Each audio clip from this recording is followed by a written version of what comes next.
বান্দা বলে আল্লাহ আমি তোমাকে রাজি করতে চাই, শয়তান আমাকে দেয় না।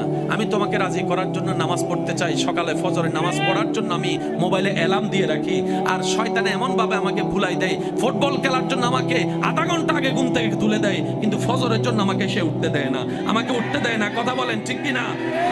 আমি তোমাকে খুশি রাখার জন্য হালাল ইনকাম করতে যাই, কিন্তু সে শয়তান আমার বউয়ের মাথায় ভর করে বিভিন্ন কথা শুনাই, আমাকে এই জিনিস সেদিক বুঝায় আমাকে সে 2 নম্বরে কাজ করতে দেয়। আমার বন্ধুর কথা শুনে আমাকে সে নেশার মধ্যে ঢুকাই দেয়। আল্লাহ আমি তোমাকে খুশি রাখতে চাই, কিন্তু শয়তান আমাকে দিচ্ছে না। বিভিন্ন বন্ধু বান্ধব এসে আমাকে এমন এমন কান পরা দেয়, অনেকে সুদে লেগে গিয়েছে, অনেকে খারাপ কাজে লেগে গিয়েছে, অনেকে 2 নম্বরের কাজের মধ্যে লেগে গিয়েছে। কথা বলেন ঠিক কি না?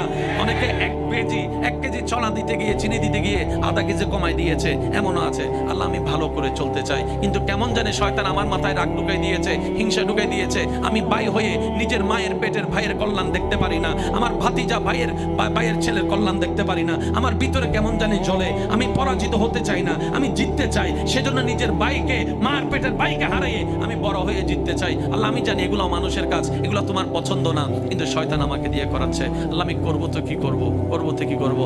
রব বলে যে আমাকে কি সত্যি তুই খুশি করতে চাস? আমরা বললাম আল্লাহ চেষ্টা তো করি তোমাকে খুশি করার, কারণ জমিনটা তোমার, তুমিই থাকতে দিয়েছো, দেহটা তোমার, তুমি আমাকে দান করেছো, চোখ 2টা তো তোমার করা দান। সুবহানাল্লাহ।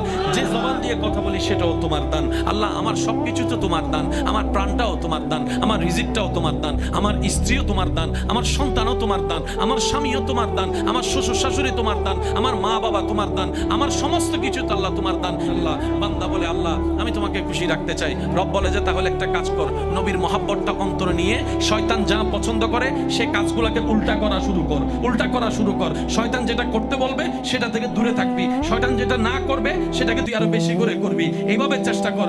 আল্লাহ পাককে বান্দা বলে আল্লাহ আমি চেষ্টা করলেও কেমন জানি অনেক সময় পারি না। রব বলে যে তুই ফেল হলে ফেল হো।